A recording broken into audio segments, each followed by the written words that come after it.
This is the Big O Show. This is the Big O Show. Keep fans. Time for the best insight of your favorite team with insider Ira Winderman, exclusively on the Big O Radio Show. It's the Acura of Pembroke Pines, Miami Heat and NBA report. Here's Ira Winderman. All righty. How you feeling, Ira? You feeling good? Feeling good. Trying to get a little more light here, but not as lightheaded as Eric Spoelstra at the moment. Wow, Big O. Wow. I just think that there's, you know how I am about Eric. So to me, there's just too much overreaction. Okay, the guy screwed up. You know what? Okay. He's a human being. Mm-hmm. And he goes, I've been in it at 17 years. Guess what, dude? It's the first time you did it. It's all right.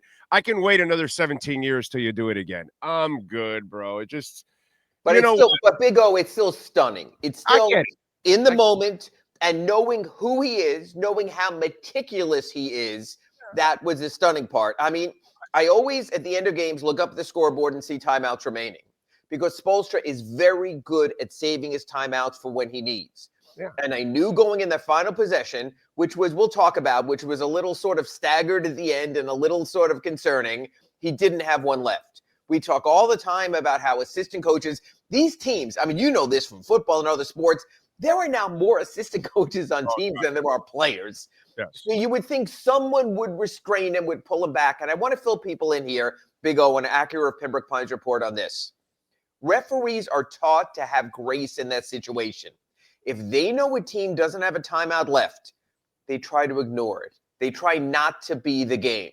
But Eric Spoelstra, as we all know, going back to that famous game in Milwaukee, has a way of running out on the court and of making it so you can't not call it. He was basically the foul line. They had no choice but to call the technical at that point. Yeah. No, the referees aren't at fault here or anything. I'm not. Listen, if we want to get deep into this, okay, for Christ's sake, you're going into overtime with Detroit. So, yes. I mean, give me a break. You're not playing a good team as it is, because you're not a good team.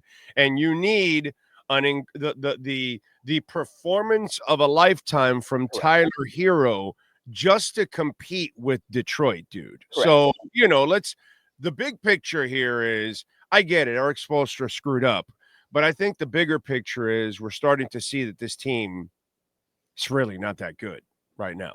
They're just not. That's without Jimmy Butler, and we can go into detail on that. They weren't that good with him too, by the way. And we can go into detail with that. Okay, so there's two ways the Heat have been playing this season.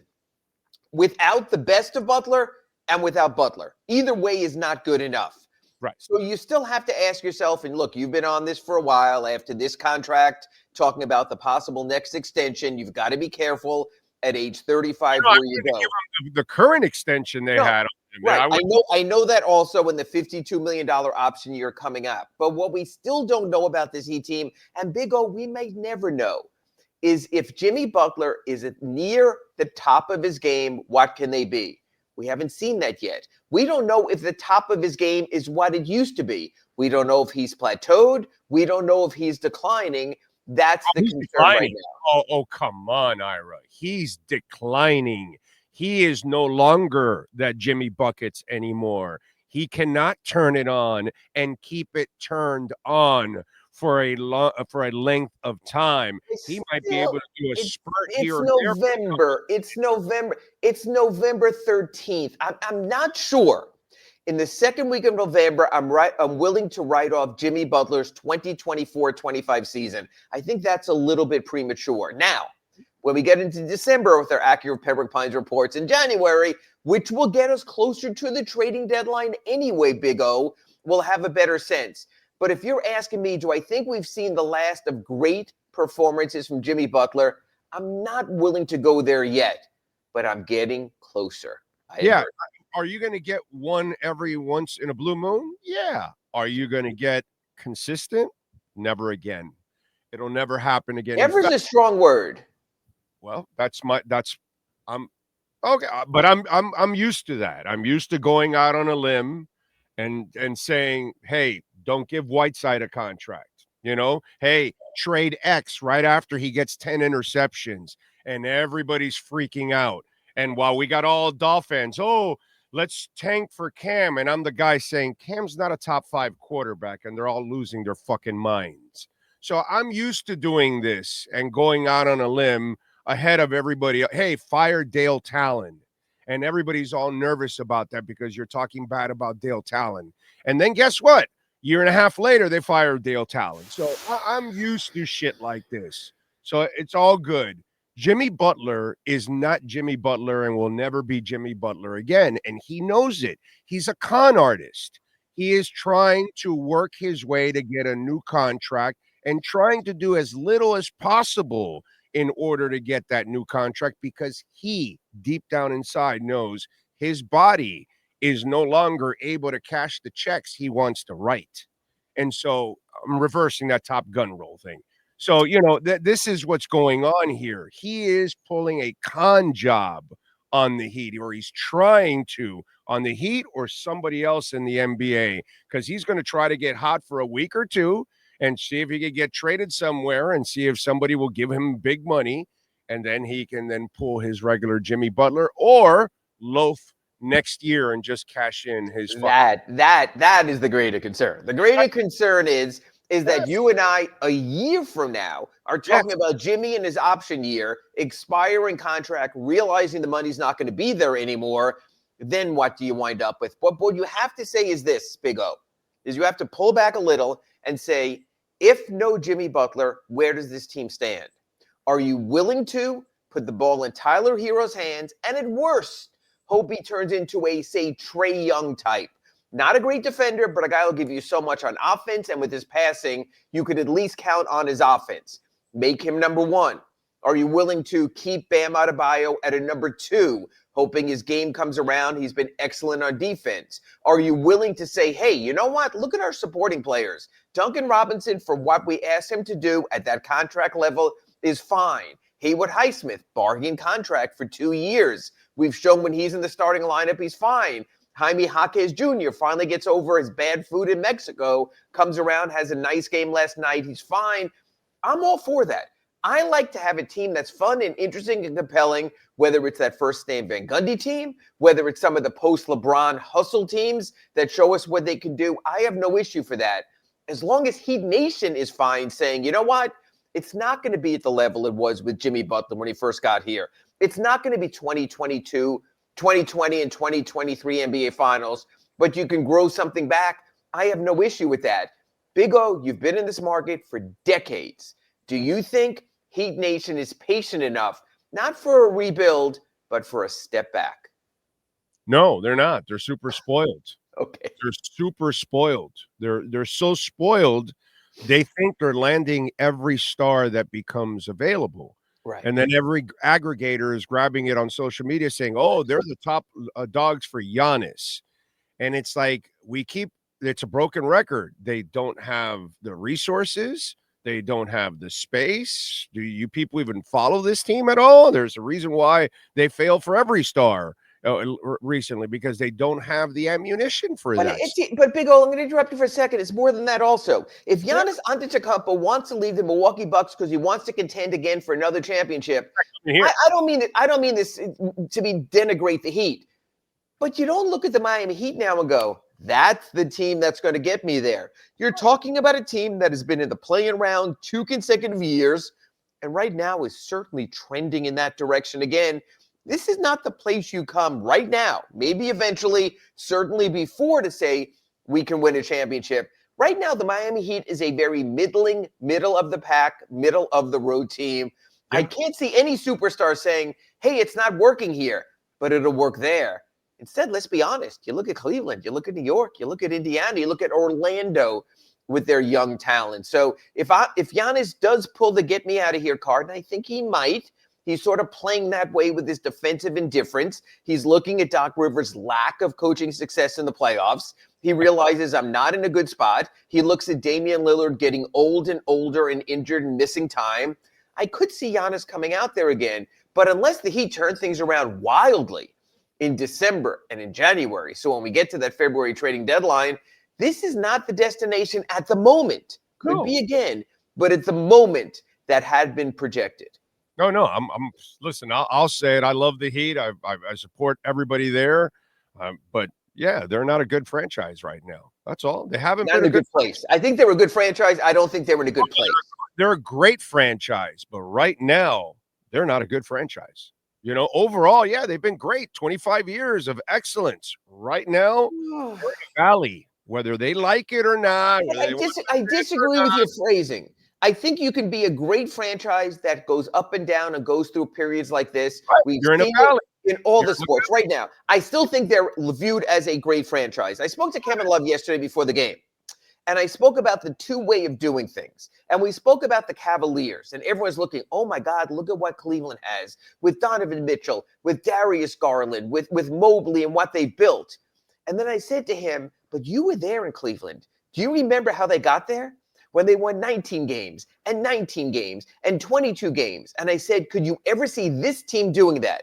This team crap canning the season and saying, we're going to go for the lottery. And he goes, no. He goes, that's the difference. They will try to find a way, and they will find a way here another way. So that's the difference. This is not going tankathon. There's no tanking debate with the Heat. But yes, right now, they put all their eggs in the Jimmy Butler basket, and those eggs have been cracking on a routine basis. They're in a valley right now, whether they like it or not, and they're not in a good place. They're not a good team. They're not a good franchise right now. That's all. And they're a great franchise overall, but they're in a slump right now. They're not good, and they're not good in the front office, which is the worst part about it. Okay, let's be honest now. I disagree, but I'll let you finish. You've been irresponsible with your picks. You've been irresponsible with your salary cap, and this is why you're stuck in this same position for many years now. Post LeBron, that you don't have the flexibility that you need in order, and you've tied yourself to salaries that aren't going to get you over that. I agree with. There have been missteps, the trading of future first-round picks. I mean, trading a future possible unprotected pick for Terry Rozier, not looking so good right now. I know. But I won't say the front office is in a slump when I look at the draft and I look at the Jaquez's and the Jovic's and even the Khalil Wares and the Pelle Larsons and what they've done. So that part of the front office, the scouting part of the front office, I give all credit. I think they've absolutely maximized. When I spoke to Kevin Love about the Cavaliers and their rebuild, he said, wait a minute. For all their drafting success in recent years, remember the Anthony Bennett years and all those years they had lottery picks and they went nowhere with them. Right, so that's true also. So again, I think the most important part is free agency, trades, those kind of things. There have been swings and misses, and like you pointed out with the Jimmy Butler contract and where they're facing now. But you know what, Big O? I'm going to come back at you on this. Your point about the Jimmy Butler contract currently in place, you weren't in favor of from at the beginning. It was like the Ndamukong Suh contract when everyone was going, well, the Dolphins got a great guy. And you're like, whoa, folks, this is too much money. I agree with that. But Big O, let's be fair. The Heat could have extended Jimmy Butler this offseason. But Pat Riley pulled back. Pat Riley told us in May, I got till next June. I can wait. So let's give him credit also for not pulling the trigger, for not having the itchy finger. Right now, Jimmy Butler could be under a new contract. Pat Riley said, to quote Lee Corso, not so fast, my friend. Let's see how this season plays out instead. So for as much as you might talk about lack of prudence previously, this time they are showing restraint, needed restraint, and maybe it's turning because of that. And they had to do it, man. And sometimes, and our job sometimes is not a fun job that we have to say the brutal honesty of what we think is, and they don't want to hear that. I'm in the middle of the draft, and I know he passed away, and I apologize, but Vontae Davis gets drafted. And immediately, the three guys are talking about him and all that. And they go to me because I'm playing the Kuiper role at that moment. Sure. And what do you think? I go, the kid can play, but he has maturity issues. And I get 1,500 Dolphin fans in front of me booing me. You know what I mean? And then what did Vontae prove along the way? That he had maturity issues, unfortunately. I'm sorry. We just got to, sometimes we got to be honest. So I've got a doozy for you now. Doozy? Yeah. I'm going to come at you now with this one. So if Tyler Hero all of a sudden starts playing well, Mm-hmm. he can't physically hold up because he never does. But if he gets on a hot streak like he is now and playing some of his best basketball of his career, you either gamble and say he has crossed the maturity threshold and here he goes and he figured out his body and we got ourselves an offensive player. Or you say he's hot. He's smoking hot right now. Everybody's seeing it. We're really not going anywhere. We actually have some offers on the table we would have never had for this kid a year ago, 6 months ago, 2 years ago. So if you're the Miami Heat and he continues to play well a month or two from now, and he stays healthy, and you know what his history is, and somebody comes knocking and says, we need Tyler Hero, we'll give you whatever it is, something sexy called picks that they don't have. What do you do, Ira? 2 points there. Number one, the type of player Tyler is, the all offense, all in, ball domination, but successful player, has proven to be shown the type of player that's not so tradable, Trae Young being the example. Atlanta for years has been seemingly willing to move on. They did a coaching change. Quinn Snyder came in. He's placating right now, maybe not his kind of player. So I don't know, even at his best, after 40 points and 10 three-pointers last night, there is a market. But number two, unless you were willing, I said a month or two from now, if he continues, and that's fine. But nothing. It's the point I made with Kevin Love also. This is never going to be a tear it down to the studs team. It's just not. They've had their 15-win seasons. They moved on. So, Big O, you have to make a decision. So I'm gonna turn your question around like I like to do. But in a couple months, if you're able to move Tyler and you can unload Jimmy, you can't do both. That's the point I'm trying to make, is you have to prioritize what you want to do. If you're sitting in your front office meeting with your brain trust there, with Adam Simon and Nick Arison and Andy Ellisberg and Pat Riley, and you're deciding what's number one on my chalkboard there, on my grease board, if your play is, let's see how we can get out of this Jimmy Butler situation, then you're sticking with Tyler Hero. If you're saying we can't get rid of Jimmy, then maybe you move to plan B if there is a plan B. You can't do both. You can't be everything. The Atlanta Hawks, perfect example, similar situation. We're in the same situation. Had given up draft capital, didn't know where they stood, said, you know what? We couldn't move Trae Young, so we're going to move DeJounte Murray. We're going to send him to the Pelicans. We're going to move on. You have to prioritize what your major play is, where your focus is going to be. And Big O, I think it is far more likely that he'd move on from Jimmy Butler in the short term than they move on from Tyler Hero. I think it's more manageable. It's a guy who has won at the highest level in the playoffs. So if you get a team in the highly competitive Western Conference who says, you know what? We're the Warriors. We're the Lakers. We need one more guy who could do it big time in the playoffs. I think that's the play. I don't think those teams look at Tyler Hero and say, well, with his defense, with that body type, with his injury history, with the fact he's missed so much playoffs, we go in that direction. I think Jimmy Butler is the play. I think then you sit down there with the big board in Pat Riley's office and you say, okay, if we have Tyler, if we have Bam, if we have Jaime, how now do we get other players or picks to rebuild, maybe to drop to the middle tier of the East, not the play-in level, and then move forward? I think Jimmy is by far the more likely play now at this moment than Tyler Hero. When's he coming back from that ankle? I made some calls yesterday. I really thought they held him out last night so he'd come back on Friday. That would be 1 week after Denver. Now I'm just not so sure. I'm literally waiting from the Heat to see if they're even sending him home. And man, is that disappointing, Big O. And here's what gets me more than anything. I'll take you a little inside how the soup is made here. Jimmy Butler doesn't tape his ankles. In his last contract negotiation, the Heat could have included a clause that he needed to. Some players don't feel comfortable. A lot of players don't do it. But Jimmy has a bunch of ankle issues. I think he should be taping his ankles. I know he has a sneaker sponsorship deal. I won't mention the sneaker because maybe I'll get a free pair. But I'm wondering if those are the best shoes for him. So yesterday before the game, I thought it might be clever that even though Jimmy wasn't playing, he still had a locker set up here in Detroit at Little Caesars Arena. I was going to put a roll of tape on his chair. And I was told by someone, yeah, don't do that. You don't need to be dealing with that. So I didn't do that. But I think there has to be a come to Jesus moment with Jimmy that, hey, we can't afford this missed time with your ankles. You want a new contract? We have an investment in you. We've got to do something. There's got to be a change. I think that's where it has to start. There's certain injuries you can't prevent, but there are certain things you can do to minimize. I think that he should. So do I think he's playing on Friday in Indiana? I'm not so sure. I'm not so sure he's not going home. And you're talking that would be 1 full week after he took that misstep early in the game in Denver last Friday. Kind of disappointing. Yeah. Well, I'm not surprised when it comes to Jimmy. Jovic. So he, injures the nose. Come on. And that's a hell of a nose, too. Come on, Ira. I saw Kevin Edwards break his nose. Correct. Put on a mask. Correct. And come on in the second half pissed off. And I think he scored like 21 points or something in the second half. I remember that.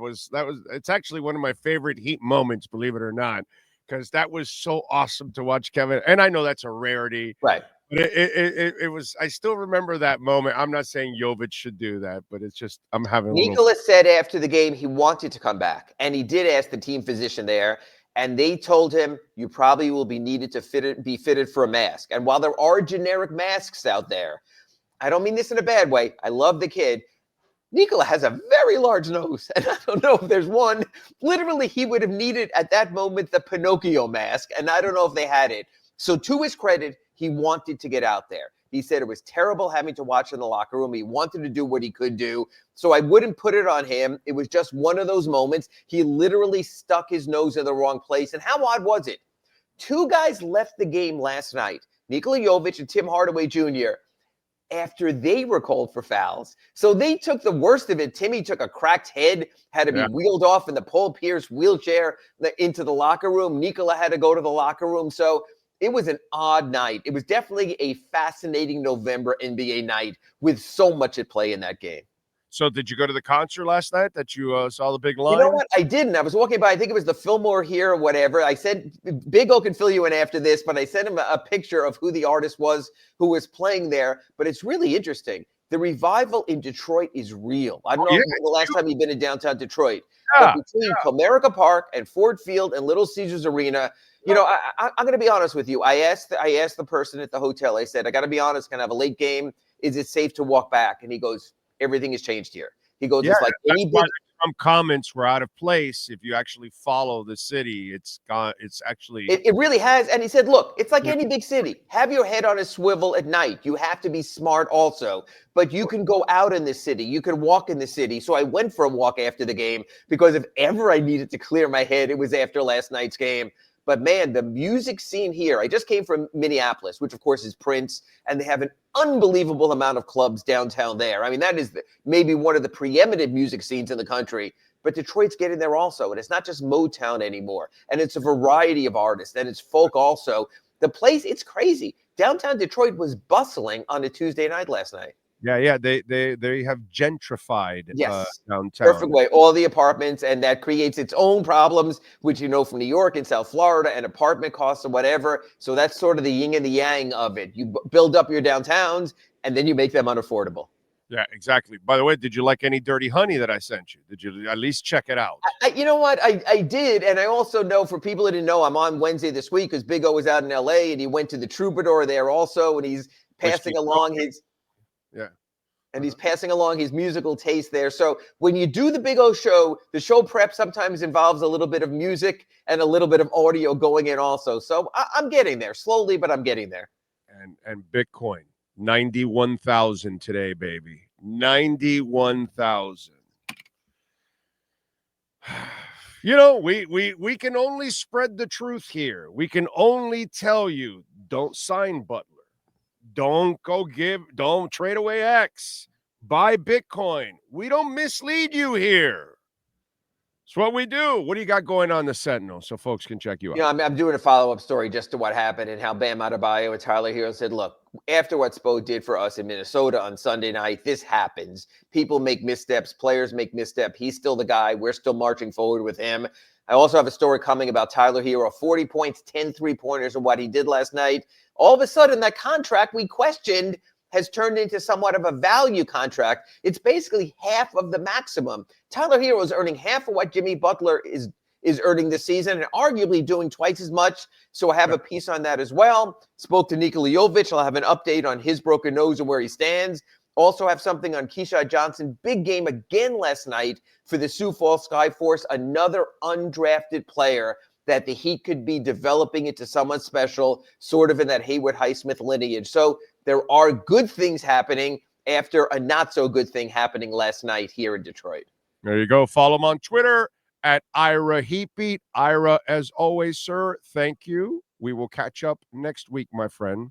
Appreciate it. Catch you next week on our Acura Pembroke Pines Report. Thanks, Big O. You got it, my brother. Thank you very much. And don't forget, at Acura Pembroke Pines, the Integra 2025, you can get it for $289 a month. The RDX 2025 model, $399 a month. We've had two RDXs in my house. My daughter drove one for a while, and now my wife still has hers. She's had hers for like 14 freaking years, which is amazing. And the ZDX, you can get it for $299 a month. You can get electrified or $449, all approved leases. The Loyalty and Conquest are the ones that go for $299. Check it out at 15601 Pines Boulevard, just off of I-75 and Pines Boulevard. It is the finest dealership in the business. It is Craig Zinn's Acura of Pembroke Pines.